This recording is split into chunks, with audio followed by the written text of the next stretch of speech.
আজকে আকাশটা এত সুন্দর ছিল, চারিদিকটা দেখো কি সুন্দর লাগছে, মনে হচ্ছে যেন কেউ এঁকে দিয়েছে।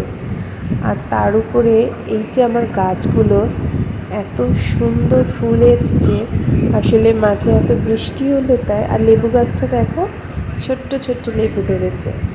আর এই যে ফুল গাছটা দেখছো, এটা বহু পুরনো, কিন্তু প্রত্যেক দিন এত ফুল দেয় যে আমাকে আর ফুল কিনতেই হয় না। আর এটা হলো দত্তপ্রিয়া, দারুণ সুন্দর তাই না?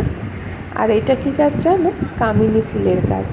ছোট্ট ছোট্ট ফুল হয়, কি দেখতে যে সুন্দর লাগে। আর এটা হলো সাদা টগর, খুব ভালো লাগে, একটা দিলেই ঠাকুর পুজো হয়। আর আমার সেই নিম গাছ, নিমের হাওয়া কি ঠান্ডা। আর আজকে বিকেলটা এত সুন্দর ছিল যে তার কিছু ছবি তোমাদের সামনে তুলে ধরলাম।